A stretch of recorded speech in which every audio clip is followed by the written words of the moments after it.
Hey, we're Liz Dexic. and this is our Time Capsule interview of 2020. I am Simon and I play drums for Liz Dexic. My name's Sarah and I'm the lead singer of Liz Dexic. My name's Sam and I play bass in Liz Dexic. I'm Cameron and I play guitar for Liz Dexic. The date is 24th of January. 2020? But I still need glasses. Friday, isn't it? I'm getting a phone call.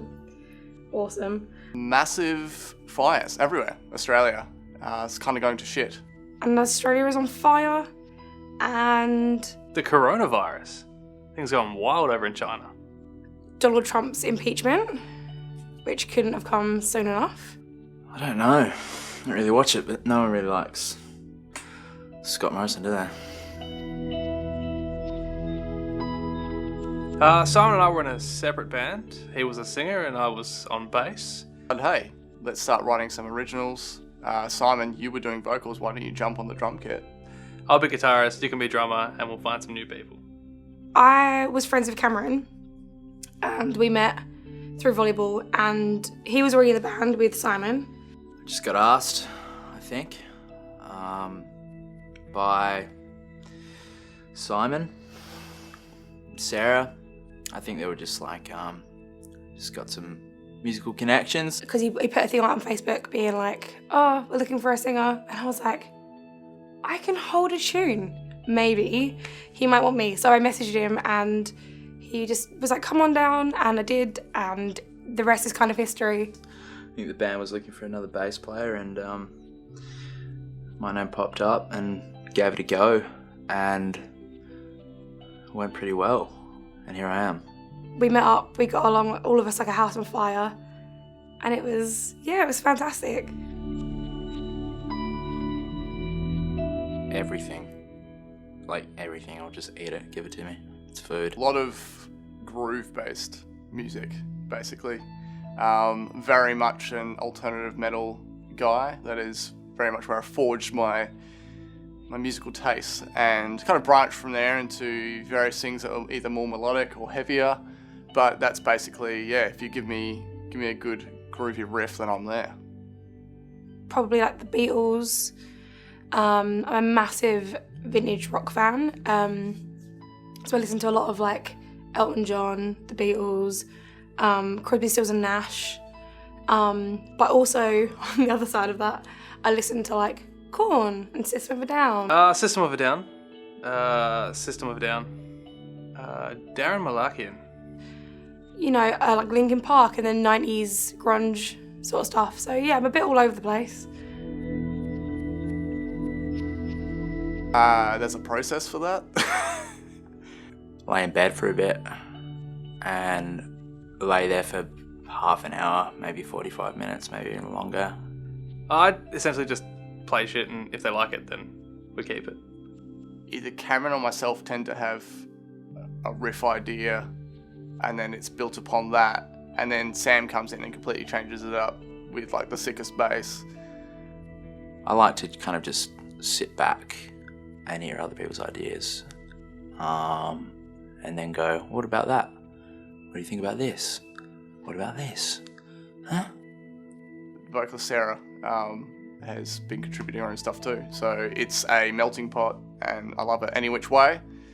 Same with lyrics as well. It's very much a cohesive effort.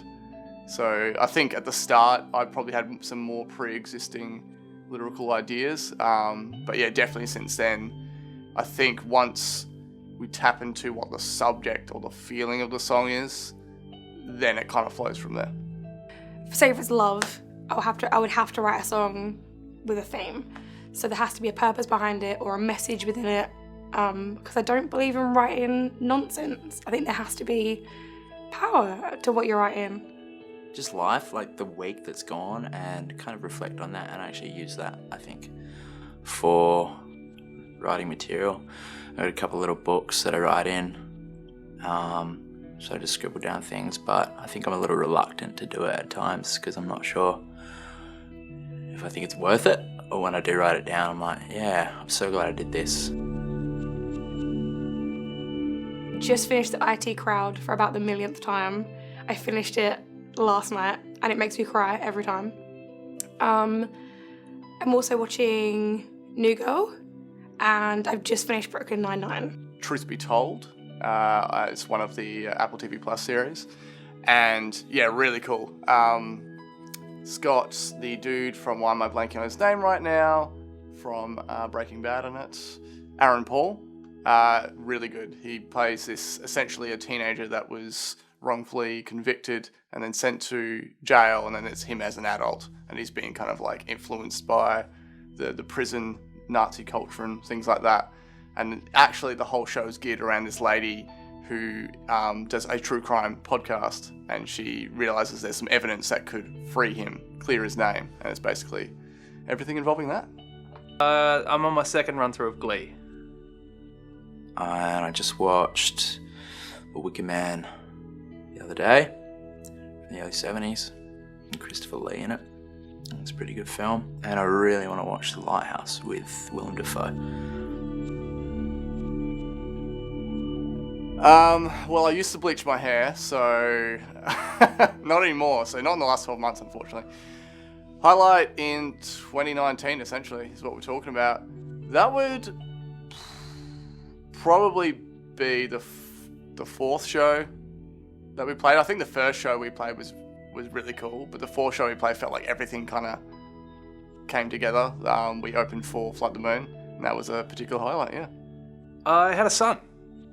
I mean, other than obviously playing sweet music for the masses. Definitely be in the band, because it's the best thing in the world, going out on stage and hanging out with the boys, and I really enjoy that. I think just growing as a person and just realising that it's actually not about what other people think, and you've just got to do what you really enjoy and sod the rest of them, because there's nothing else you can do. Getting back into the music scene, just playing more live gigs, it was good to revive that.